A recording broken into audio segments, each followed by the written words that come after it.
Good morning to a brand new day.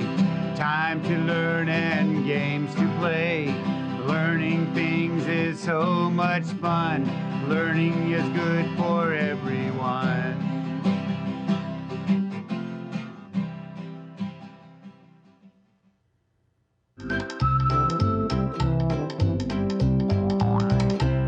This shape is called a square. It has four. Hey! Welcome back to Camp Discovery. I'm Mr. Dawson, and I'm here to take you on discoveries to help you learn how to read and write. Well, today's Friday, which is Reading and Writing Day. So we're going to use all the things that we learned this week as we read and write. Join me here each day, especially next week, so we can learn how to learn new things about reading and writing. But before we go, or before we start learning, I want to talk about an activity book. Would you like to have an activity book? You can get one just like Aria. And you know where she's from? From Bakersfield. Yay! All the way down to from Bakersfield. Aria wrote me a letter and told me all the things that she's learning. If you want one of these activity books, all you have to do is write me a letter here at the station and tell me some things that you've been learning, and I will send you an activity book.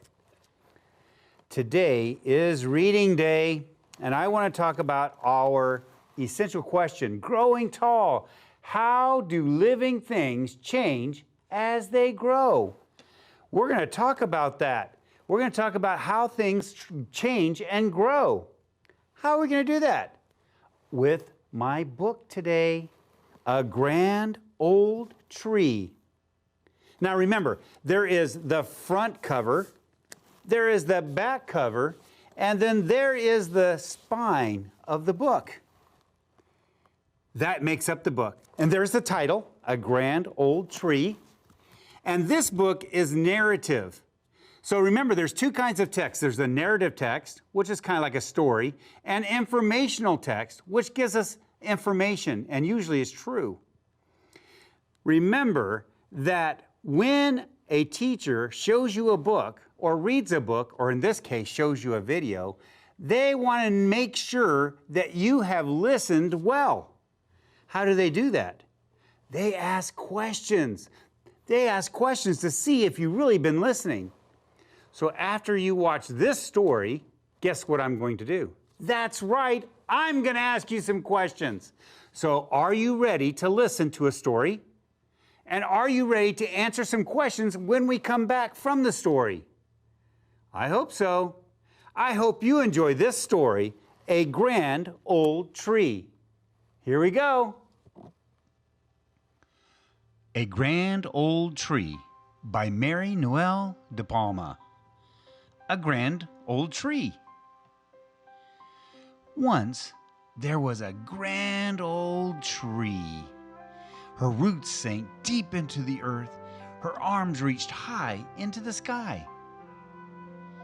She was home to many creatures. Birds nested among her branches. Squirrels scurried through her leaves. Caterpillars and ladybugs crawled about. The grand old tree flowered, bore fruit, and sowed seeds. She had many children. They changed the landscape for miles around, perhaps even farther than the old tree knew.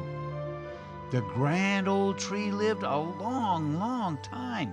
She basked in the sun, bathed in the rain, swayed in the breeze, and danced in the wind.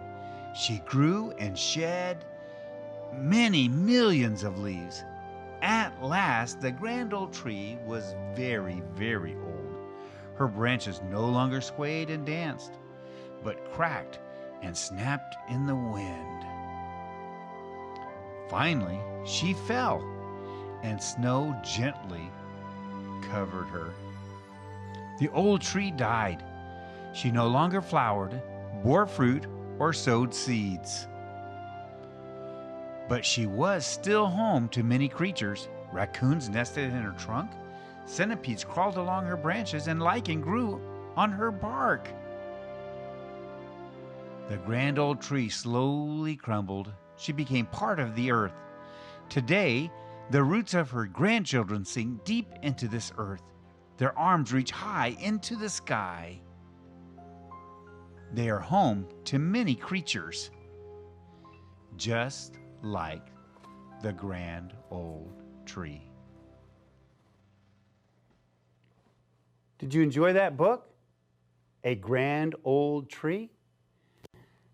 It was a grand story. Now, let's see if you were really listening, because I'm going to ask you some questions. You ready for the first question? Here it is.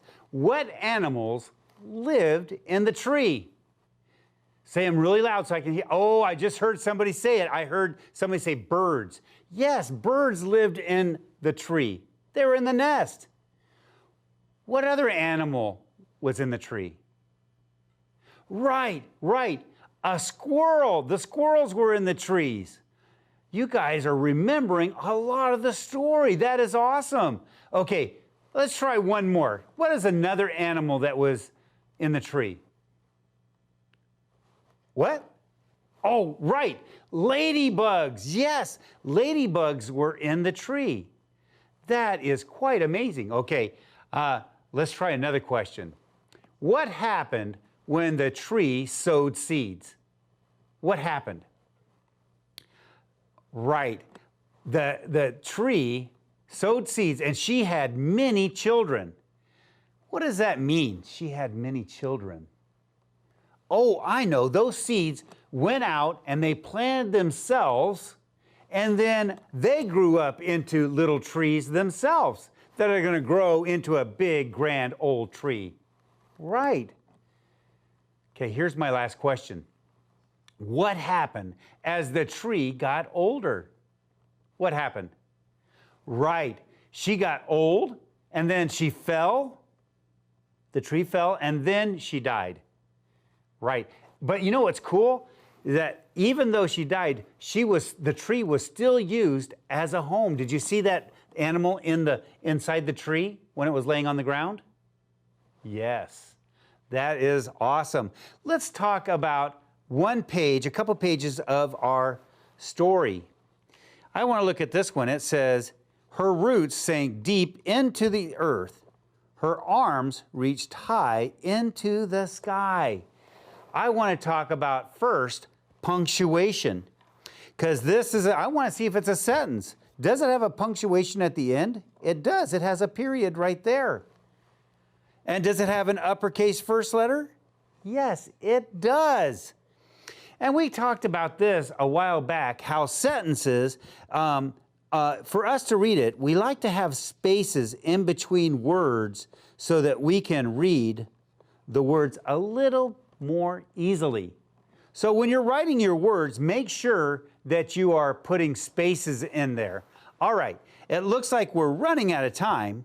So I want to take this one, and I want to take this page, and I want to talk about this up here, our writing. Our writing says, what words does the author use to make the tree seem like a person? Write the words. Okay, so first, I want to talk about this one here, because it says, her roots sank deep into the earth, and her arms reached high into the sky. So the author is trying to make like the branches, the arms. So what I'm going to do is I'm going to draw my tree, and then I'm going to draw branches. There we go. Branches. So what could I say in this story? What could I write down here on my lines? Let me see. Oh, I know. I can say it has branches like arms. Let's see how many words are in that sentence. Remember how to clap and count? Here we go. It has branches like arms. It's 5 words. So we're going to put 5 words over here, and then we'll have made that sentence. Are you ready? Here we go. The first word is it. It. Oh, that was a sight word. Do you know how to spell it? I-T. And remember, because it's the first word, I have to put an uppercase letter. I and T. It. What was the next word? My sentence is, It has branches like arms, and I have it. What was the next word? Has. Has is another sight word. Do you remember how to spell it? All right, right. But before I spell it, I have to make sure I put my finger spaces in there so that everybody else will be able to see this and read it too. What? H-A-S.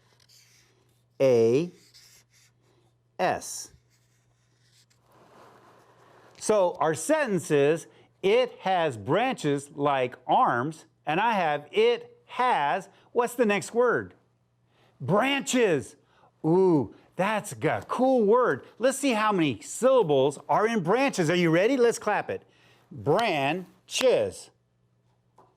Very good, 2 syllables. What is the very first sound? B. B is for B. And don't forget my spaces. Here we go. B. I'm going to write that B right there. What's the next sound? Help me. Brr. Oh, that R. Is for R. Brr. A. Bran. Yes, N. Ch is for CH. And we're going to put ES. Branches. So our sentence is, it has branches like arms, and I have it has branches. What's the next word? Right, like. Like is a sight word. Spell it for me.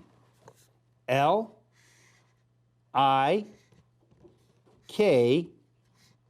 and E. Right. And I didn't do it, but there's my finger space. Why do I put finger spaces?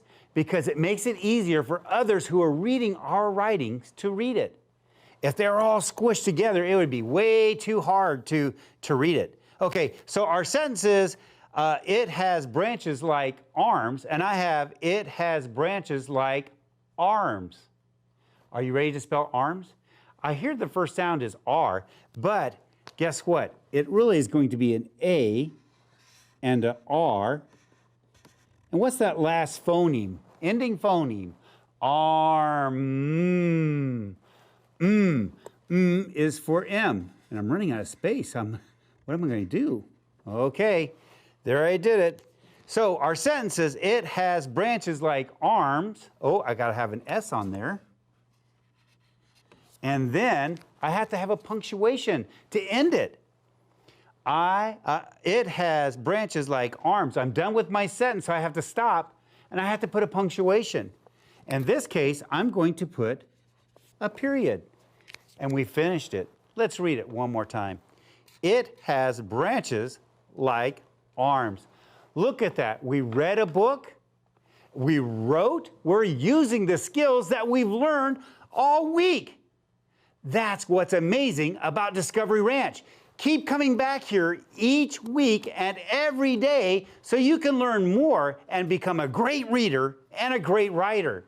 We will see you next week. Bye.